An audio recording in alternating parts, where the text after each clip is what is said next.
As you can see, we'll be talking about deep representation learning and how we've been applying it for modeling and visualization. So I guess first thing is, what is representation learning? So it's really a set of techniques for representing your data, feature vectors, in a way that could be exploited by machine learning algorithms.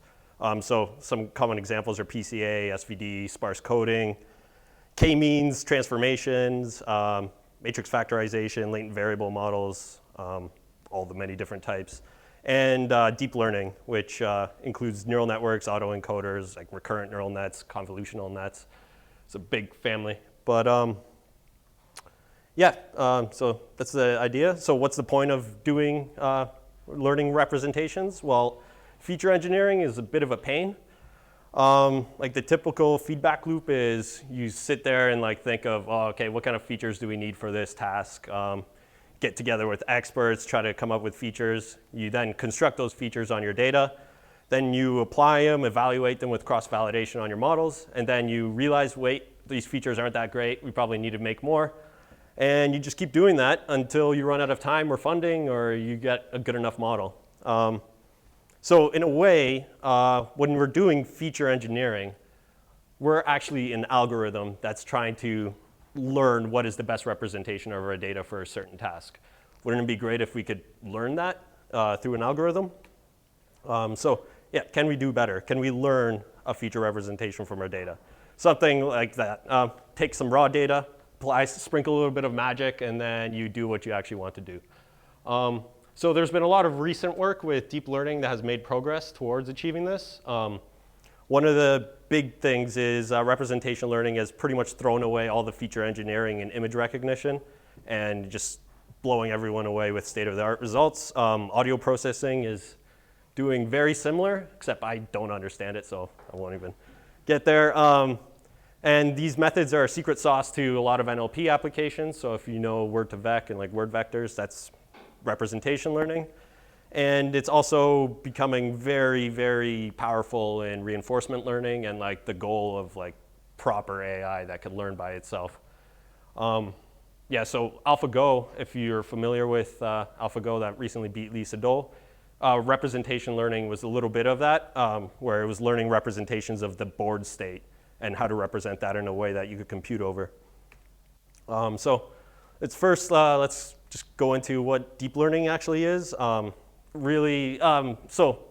it's usually said it's a rebranding of artificial neural networks, but it's a little bit more generally, it's the idea that you could represent your data through multiple layers of abstraction, which in a way makes intuitive sense, right? Like an image could be broken down into edges, which could be combined into features like eyes, which then combine into things like faces or dogs or cats, whatever. Similar idea with like documents, words combine into sentences, which combine into paragraphs, which combine into entire documents. Cool thing about deep learning is it's able to make handcrafted feature engineering obsolete in a lot of these domains, which is great because you don't have to do it yourself. So just like a brief overview of what a neural network looks like. You get some input nodes. It goes through multiple hidden layers. Could be 1, 2, whatever, 150. And then it produces some output. So like this could be a picture of a cat. It goes through some sets of representations and then produces an output, yes, a cat or a dog or something. And each of these connections is actually a parameter in the model. So when I'm speaking about representation learning, what I'm actually saying is at this final layer, there's going to be some sort of representation of your data that is going to be then useful for like a softmax classifier or regression problem or whatever you throw at it. And that final representation will oftentimes learn to, in the case of regression or classification like logistic regression, it'll learn a representation that becomes linearly separable, so then you could solve it with logistic regression. So when I'm saying representation learning, I'm basically just saying the outputs that come out of this final layer. So let's all learn some hype. So there's a competition called ImageNet, which has a bit over 1 million images and 1,000 different classes that you have to predict. And the objective is to predict the correct class within your top 5 predictions. And human level performance is about 5% as of 2014. So before 2012, this was, the error was around 25%, and a lot of groups were converging towards that. And one of the things that happened prior to 2012 was everybody was focused on engineering features from images. So there's like a feature called the sift feature. I don't even know what it is, but like there's tons of like different features that people were trying to handcraft for image classification, and the best they could do is 25%. So in 2012, a group led by Jeff Hinton from U of T, they were able to achieve a 16% error, which was huge because if you get like a 0.1% increase on that 25, you'd publish a paper. So they got 16% error using convolutional neural nets trained end-to-end on a GPU. So they did no feature engineering. They just put in an image, tell it this is a cat, and just train that model on a GPU for about a month. And yeah, they just blew away the competition. And then ever since then, neural nets have been just dominating in this domain. So last year, Microsoft announced that their error was 3.6%. So, and they used a net of 150 layers. So they have beat human level performance at this task. And this is just one example, right? AlphaGo beating Lisa Dole, that's another example of deep learning just crushing humans at a specific task. So an interesting result that came out of this is actually that the models that were useful for, that were good at ImageNet were also useful for getting state-of-the-art results in other fields like object detection, object localization, image tagging. And this is mostly, so in the neural net, there's the final layer. They just use that representation and then just add on a new model that trains like for object localization or object tagging. Like you just take that final representation, plug in a new model to classify or do something on top of that, and it did really well. Actually, you could do even better if you train all these things at the same time, but won't go into that. Yeah, actually, another bonus is you could build an image search algorithm from the final layer of your neural net, and all you do is you plug your images through the neural net, get that final representation that gives you a vector. Now, given a new query image, all you do is you take the cosine distance between the representation vector for the query image and all your images in the database, return top K results, you have an image search algorithm. It's not very effective, but it does the trick. And one cool thing is they took the ImageNet images and projected them down to 2 dimensions. And you could already see that it's like localizing images that are similar to one another pretty well. Like those like regions where it's like able to identify certain breeds of dogs, people, yeah, dogs, different animals. It's really neat. Like, and this is just, these guys don't know anything about image processing. They just pass it through a ConvNet and it does the trick. Which is, I don't know, it's really nice when you don't know anything about the field, but you still feel that you could actually do something in it. It's pretty exciting.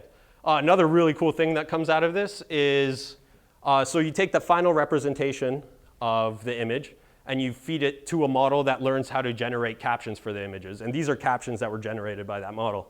So it's pretty good. I didn't include the errors, but it makes some pretty funny errors. But it's still pretty, like you wouldn't think that a computer would be able to do that. At least I didn't think about that until I saw it. And I was like, wow, this is incredible.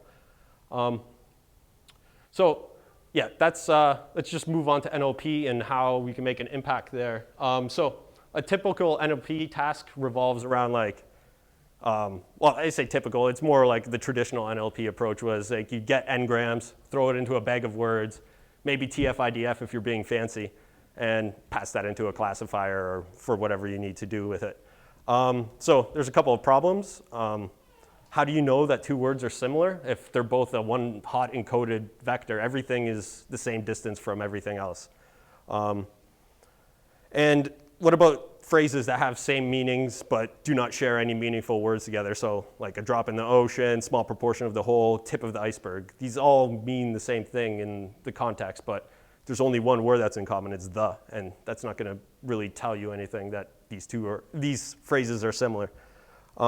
And language is very domain specific, and like coming from video games, yeah, like the way people talk on forums is like completely domain specific, and you can't generalize what they're saying on a forum to other areas. So like the example, I'm dying in the context of like hearing a funny joke is very different from saying I'm dying when you're on a hospital bed. And how would you solve that with NLP? It's kind of a tricky bit if it's just the exact same words. So the idea is, what if we could construct word vectors? So can we get away with one-hot encoding and then somehow put our words in some sort of space where similar words are going to be close to another? And so this is like completely toy, but if we could get something like that, that'd be awesome. So can we do that? So there's an algorithm called word2vec that can. It's not the only way of doing this, but it's one of the more popular ones. So the idea is you represent each word as a k-dimensional vector. So let's say a 100-dimensional vector. So then you end up with an embedding matrix that's 100 dimensions by your vocabulary size, say like 10,000 million words, whatever. So then you look through your corpus and you extract every 5-word sequence that you see in a sentence. And it doesn't have to be 5, it could be 7, 3, 5 just seems to work pretty well, so that's usually what you just go with as a default. And then, so given the third word in that sequence, you try to predict what other words are going to come around that. And I guess, as I said at the top of the slide, you're trying to learn the word's meaning as a function of its neighbors, which intuitively can make some sense, right? We could infer what the meaning of a word is from just hearing a sentence. Even if you didn't pick up what the word was in the middle, you could probably have a pretty good guess of what it meant, unless you like don't know the language at all. But then, yeah. So the idea is like, given this, take the middle word in that 5-word sequence and try to predict the other 4 words given this word vector. And you just do that for your corpus multiple times. And then what you end up getting is word vectors. So we did this with Runescape data. And this is projected down to 2 dimensions with an algorithm called T-SNE. But what we actually found was there's different regions. So each of these blobs is a different language. And all the words within that language stay clustered together. And then you could see all these, like, it's really dense. So it's hard to tell. But there's clusters that represent, like, are people talking about trading. There's clusters that are just lols and emoticons. There's like profanity. There's some unsavory stuff somewhere around here. Yeah, it's really neat that it found these clusters. So like some of these examples. So this is like people, all the different ways it knows how to say like okay, congrats, yay, woot. This is probably an error. I didn't train it long enough, but it's really neat that like there's multiple different ways to spell something, or to like you could say nice or nice, but it's still figured out that, you know what, these things are probably similar together. And it's not looking at the characters or anything, it's just looking at the context in which these things occur. Another example is like emoticons, LOLs, ha ha ha, and then people talking about food. So another really cool thing that comes out of doing this is you learn word analogies.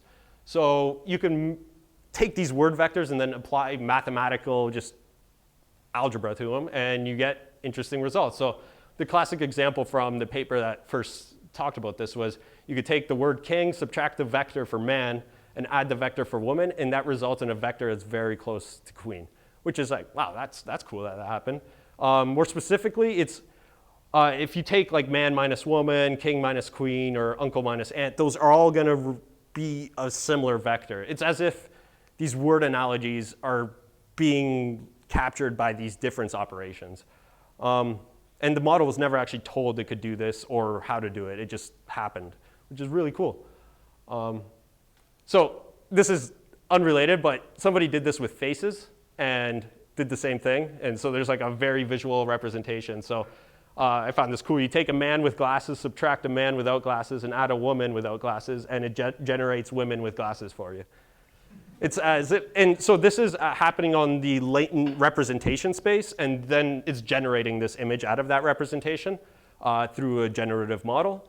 But so using that latent space, you're doing the algebra on that, and it's able to find a representation that could then generate faces of women with glasses. So Okay, let's move on. So what if we just go beyond words, and can we do the same thing for sentence, paragraphs, documents? Like something like this, right? You know that the day before yesterday is probably something to do with a day. So it should be somewhere close to Tuesday or Monday. So how can you do that? So there's a number of methods. One of the easiest is just take your word vectors, average them together in a sentence, you got a sentence vector. It doesn't work as well as some of the other methods, but it's really easy to do. So why not just give it a try if it's your first pass? You could learn sentence/paragraph vectors with an algorithm called paragraph to vec, which it's very similar to word to vec, except at the same time, you're learning a vector representation for each sentence. So every possible sentence has its own vector. And as you're training word to vec, you also keep that sentence vector fixed. Or you also like flip that bit for that sentence vector and learn that sentence vector at the same time.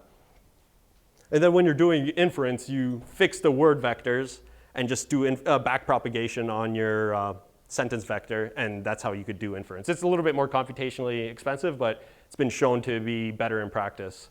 Lastly, recurrent neural nets is they're becoming more increasingly popular for doing this. And the idea is you just have a sequence of word vectors for your sentence and give it the first word vector, generate some sort of hidden state, and use that hidden state as input into your next along with the next word vector. And you just do that, and you roll it out until you get this final hidden state. And you could call that a thought. It's thought in air quotes, it's not a real thought. But the cool thing about that is you could now take this thought vector and pass it, like say we have an English sentence and we have this representation of it as a thought vector. You could feed this thought vector into a French language decoder and it will be able to translate that English sentence into a French sentence for you. And intuitively that makes sense. If I could internally like think about something like a cat sitting on a mat, and you could think about the exact same thing in a different language. It doesn't mean, it may be communicated completely differently, but the actual essence of a cat sitting on the mat is still the same thing. Like that's irrelevant to how you say it. So it's actually really cool that you could do that. So why is it useful? So you could use these word vectors and sentence vectors and document vectors to classify and segment people, cluster and segment people based on their speech patterns. So one interesting application would be look at how a person is talking on forums and model their speech behavior as one of these vectors. And then think of the marketing messages you're sending out to them. And look at, like, if you have multiple different creatives, construct the feature vector or the paragraph vector for that creative. And then look at the similarity between that creative and how this person is communicating. Maybe, I'm not sure if this is true, but can maximizing the difference or the similarity between the marketing message and the individual be a useful trick for sending out that message to them? We haven't tried this yet, but it's a hypothesis and could be useful. So another interesting thing is you could find, so as I was showing with the word vectors, you could do the same thing with projecting these sentence vectors down into a space to inspect it. And there may be regions in this sentence space that you could identify where scamming, well, I'm saying may, there actually are, at least in our, like where you could identify item scamming and like, you could categorize people talking about item scamming here. And that's really neat because now you take a classification problem and it turns into like a clustering region location problem. Another thing is, so training sentiment classifiers on domain-specific language. So as I was showing a few slides ago when we were looking at like the different ways of saying congrats or grats, you don't want to train a sentiment classifier on all the possible configurations of how a person could misspell a word. So why not just use the vector representation to construct the sentence and then use that as input into a sentiment classifier? Because then what you could do is take the word vector representations that you've learned from your specific domain and apply that to a data set that already has labeled classification, is already labeled for you for sentiment classification, and pass that through the same word vector representation and use that to train the classifier. that could give you a better classifier in terms of your domain without you having to go and label your own data. Another interesting aspect is, can you maybe recommend new people, friends and communities to people based on how they're speaking? I don't know, I don't think it's been done yet, but I think that'd be really cool if you could identify, wow, you two are similar without having to, by just like the vector representation of you, not by actually like reading what they're saying. And then another interesting aspect is you could learn topics of conversation appearing over time. So the hypothesis is new topics will appear in a region of space that was previously with low density. So if you just look for regions where it used to be previously low density and now the density has increased, that might be an emerging topic and something worth looking at. It's a hypothesis. I actually thought about this like right before now. So maybe useful, maybe not. But can we generalize this idea? Yes. Similar approaches have been used to find ingredient vectors from recipes. You could find gene vectors for analyzing genetic sequences in DNA. And it's almost exactly the same algorithm, which is really cool. And in the context of games, what if we could take game states and represent them as these vectors? So in games, state space could be astronomical.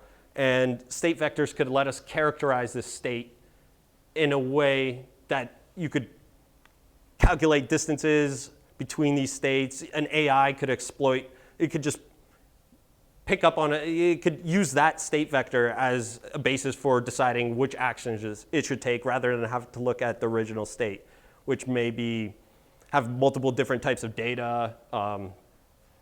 You might have to engineer some features so the algorithm would have to, so the AI could actually exploit it. Why not try to learn state vectors? So actually that was like AlphaGo. So what it was doing is taking an image of the Go board and passing it through convolutional neural net and taking that final layer as the game state. And then it would do tree search with those game states, and given those game states, it would try to predict whether or not you'd win and what would be the next set of actions. So it wasn't looking at the Go board, it was looking at the representation that that Go board created. Let me just take a detour into Chronicle Runescape Legends. So it's a game created by Jagex. It's a trading card game, or collectible card game, since you can't trade cards. But the game is played out by playing a sequence of cards for your legend, and you play them in a way where your legend is interacting with the cards you play. So you're laying out a quest for your legend over the course of 5 chapters. Cards have additional effects that buff your character, give you weapons, alter creature power, grief your opponent. So the game spans 5 chapters and you play 4 cards per chapter. And the gameplay is very combo oriented, so the sequence of cards you play is very important. And there's a couple of examples of the cards that are in the game.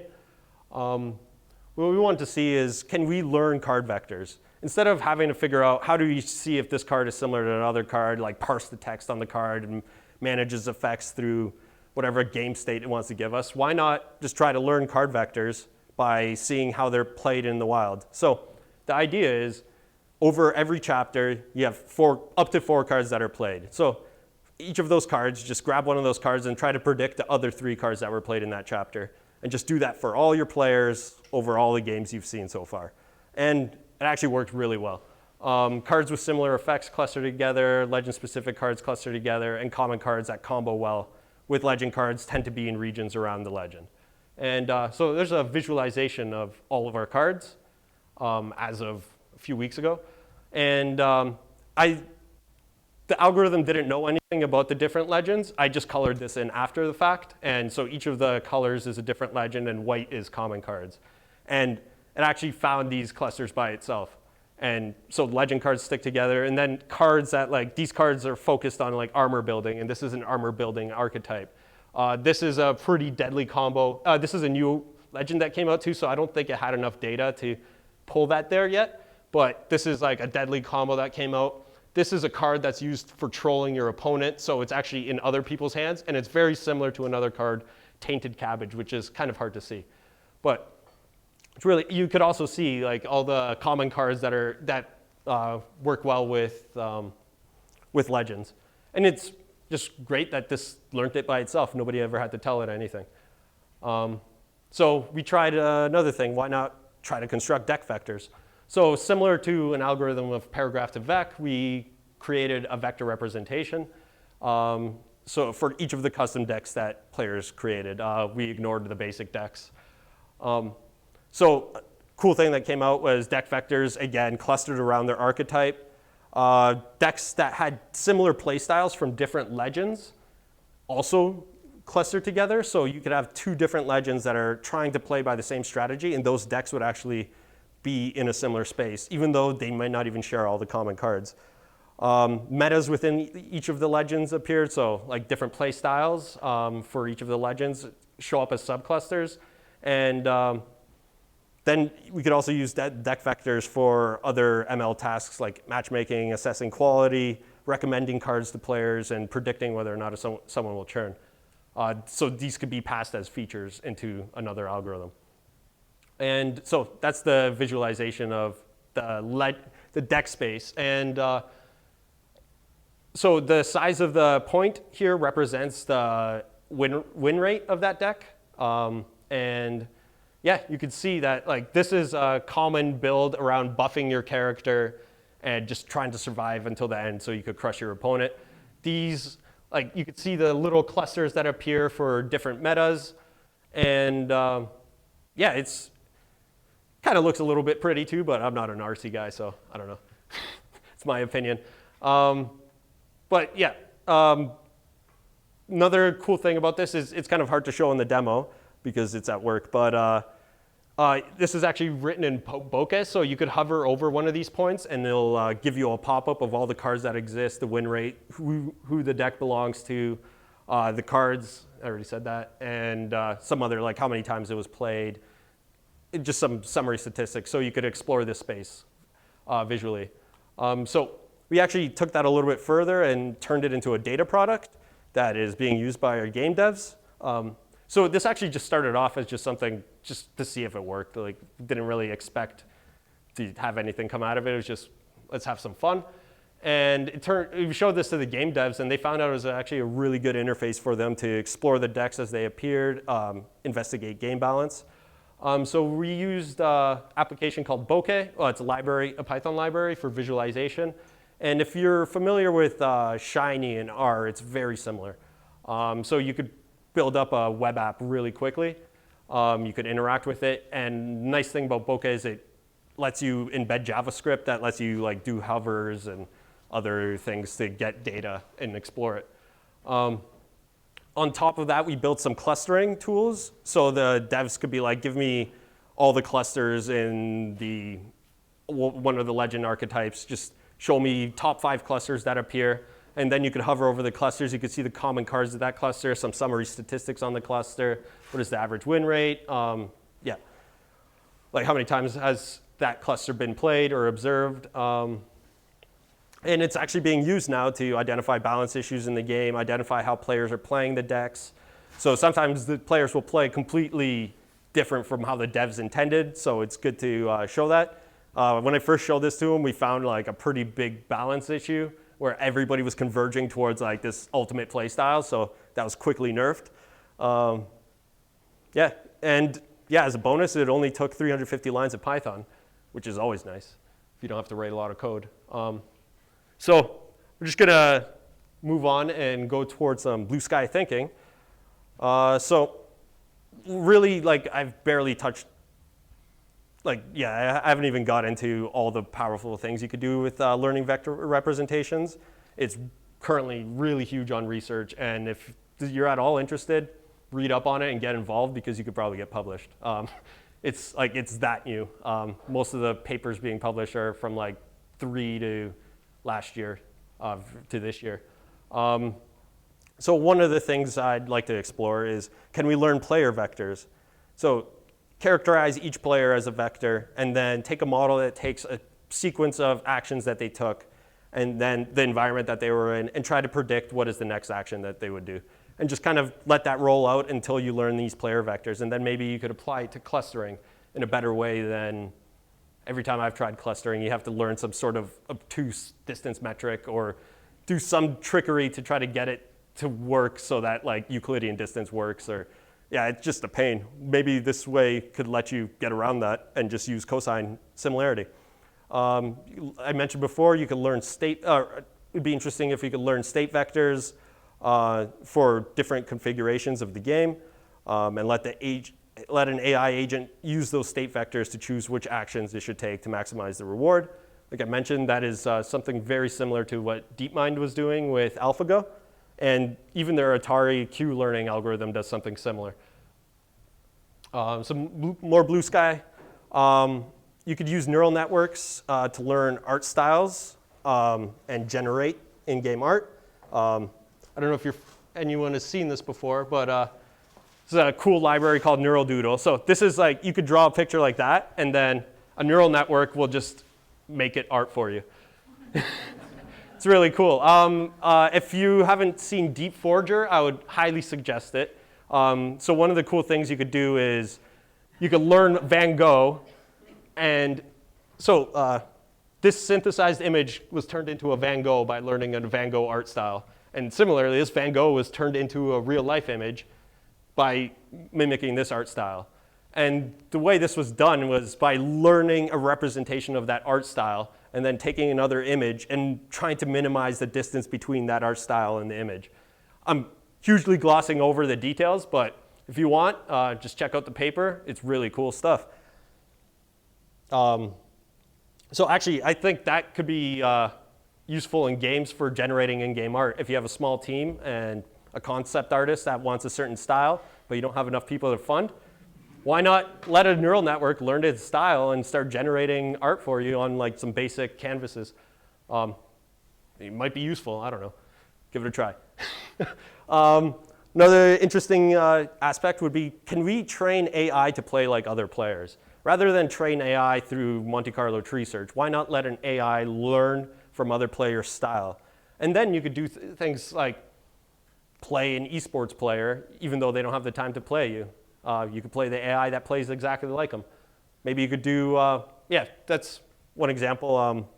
Maybe if you could play an AI that knows how to play like you, that'd be like Inception. But yeah.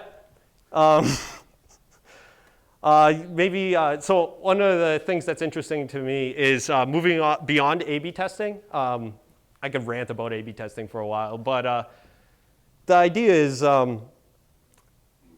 with traditional A/B testing, well, you kind of do it. You don't always segment people based on their characteristics. You kind of just bucket people into group A, group B. Maybe you'll do some minor segmenting.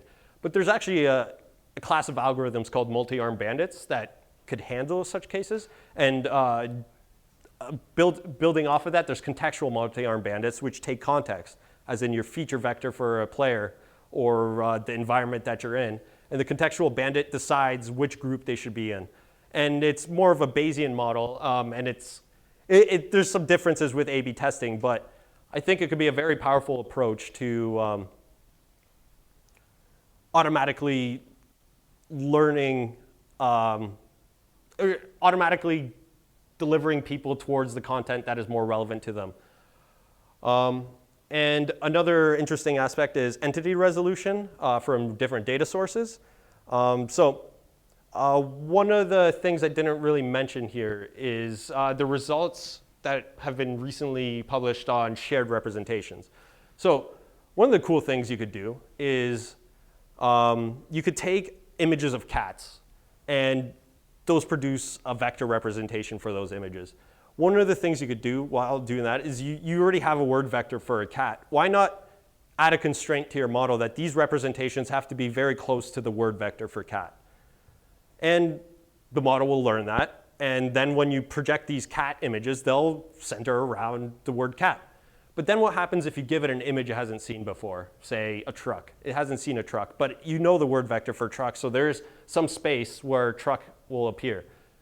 The remarkable thing is that those images of trucks will be remarkably close to the word vector for truck.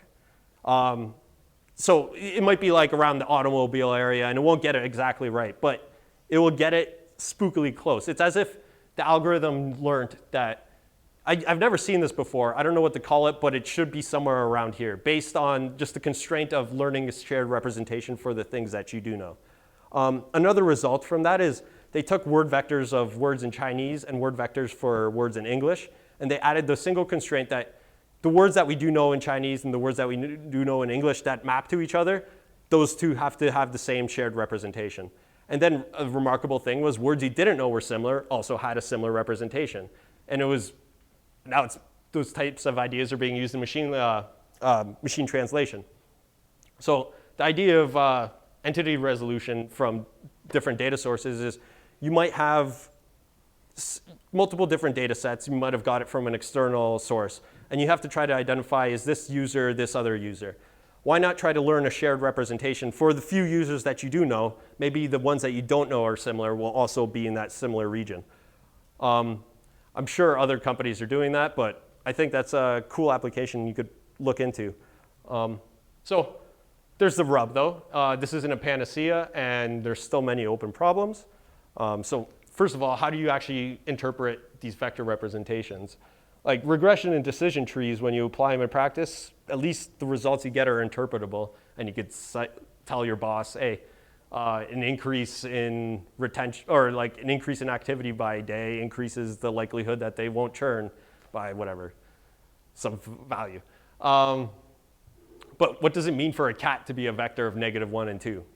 Who knows? Nothing. Like it's just some abstraction that you're using for a computational tool. So it's a tricky bit trying to explain that to people. Training models to learn representations is also difficult. Like I only mentioned a few algorithms, but there's many more, and so maybe those algorithms don't even exist yet, so you have to come up with them. And if those algorithms do exist, which ones do you choose? It's a bit of a dark art right now. How do you evaluate your representations on unlabeled data? There's like tricks you could do with like trying to find the log probability of your data set, but that doesn't always work. Yeah, so that's an issue. And then learning representations is computationally expensive. Like you kind of need a GPU if you want to do this, especially if you have a massive data set. You could do it on smaller sets, but you probably, if you're doing it on that small of a set, it's probably redundant. So yeah, it's computationally expensive. You get rid of the need for feature engineering, but you replace that with computational time and architecture design. So like with most recent fields, it's kind of still trying to find a way to optimize this and find the tool sets that are useful for certain types of problems. Yeah, and some conclusions. So feature representations are useful for getting rid of feature engineering. Secret sauce and NLP allow us to model discrete data beyond one-hot encoding. Very hot area of research. Yeah, it didn't really allude to it too much, but you could start thinking about machine learning applications in a new light. I guess the neural doodle is a good example of you could now train an algorithm to generate art styles for you. And that's like, I wouldn't have even thought of that until seeing it actually being done. And I was like, oh my God, I can't believe you could do this. Yeah, entity resolution. It could be useful for entity resolution. But like I mentioned before, this is really just the tip, and there's a lot of things that are interesting in this field. So if you are interested, check out that blog post. It's a really good starting point, and it'll point you in the right direction. Then just start following references until you're down the rabbit hole and go crazy. Yeah, and if you're interested, contact info, get in touch. And I like that little picture because it's a good representation of what machine learning, or at least neural networks, are like nowadays. So, whoa, yeah.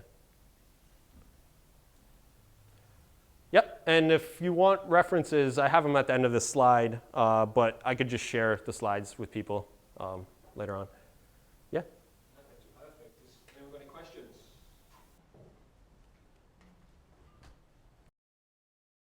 The whole thing was all about kind of having machines to be better than human beings. So where's all this going?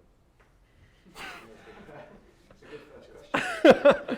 Well, I can't predict the future, but yeah, singularity's coming, we're all dead. I think we're still a very long way away. Right now, these like algorithms are really good at like beating us at a single task, but it's gonna definitely change a lot of things in terms of like in healthcare. You're not gonna need a radiologist to tell you that you have a breast lump or cancer from screening, because a classifier could probably do it much better than you, much better than a doctor. And we're gonna see similar things happening with self-driving cars. They'll be here in like a decade. And what are you gonna do to truck drivers when those show up, right? It's gonna impact a lot of things, but I don't think we're close to general AI Terminator scenario just yet, but maybe one of these days, if we're lucky. Many thanks for the talk. I basically have two questions. First one, you showed in two dimensions visualization of code files. What was used to plot them dimensionals into Yeah, so there's an algorithm called T-SNE. Yeah. So if you just use that. Yeah, and the other one, I read that one guy used RNN, fed magic gathering cards to RNN to obtain new cards. You said that you are using it for balancing game. Have you used it to generate new cards? Or? Oh, no, not yet. That's an interesting application. Yeah? No, haven't done that. Does T-SNE also give you some clusters, or is it just the standard production? T-SNE? No, so it's a projection technique. The intuition behind it is it tries to keep things that are close to each other in this high dimensional space close, and things that are far apart. But the clusters tend to just, it's really useful for identifying that there exist clusters in your data, but it doesn't give it to you automatically. You have to do something like. Is it like you have all these islands? Yeah, no, it learned that by itself through projection. Yeah, that wasn't explicitly told. Any more? A practical question. What kind of a clusters do you use? How long does it take to train something more or less useful? So the card vector stuff I could train on a CPU in probably an hour. And that's like millions of events that it goes over. On text data, on like a massive corpus, it's probably gonna take up to a day on CPU. On a GPU, you get a speed up of probably like a factor of 16. So if you use like TensorFlow, or I prefer TensorFlow personally, but yeah, you could get a pretty big speed up. So do you normally use like TensorFlow and GPUs? Yep, TensorFlow and GPUs, either on my dev box, and we also have a couple of Tesla K10s, which we use. So I was just wondering, like, if you're going with the TF-IDF vector and the word vector, will it make sense for the sentence vector to multiply those things, word vector and TF-IDF vector? Can you repeat that, or I don't think I mean, suppose like for the sentence, like we have a TF-IDF vector and we have the word vector for each and every word. Can we do that weighted? Oh, can you weight the word vectors by TF-IDF weights? Give it a try. I haven't tried that. That's actually an interesting idea. Yeah, that might actually be really good. Give it a try. Two more questions, so we'll go with the guy in the middle. Yeah. The another question is, with these representations which you use for balancing, you have a data set to train this model and you put it on like production wrapped up. The behavioral is changing. What is your thoughts on how you would update this model on like So for now, what we have balance meetings every Wednesday, so just do runs in between then. There's one thing that I'm currently working on, which is just updating the model. So rather than retraining it over a time period every week, just as new data comes in, you just update the model. But that's still a work in progress, because how do you forget information, old information? Like there's some tweaks you have to do to that. Cool. Is there one more, or is that us? One more. Just to ask how you deploy it so the developers can use the model that you produced. Yeah, so like I mentioned, it's a bokeh web application. You could just run a bokeh server, which you just deploy your app to, and then all the models and everything I just kind of save on an HDFS, which it pulls out of HDFS, and you could just load it into Bokeh when they go to browse to the website. It'll load the model into memory, and they could just play around with it there.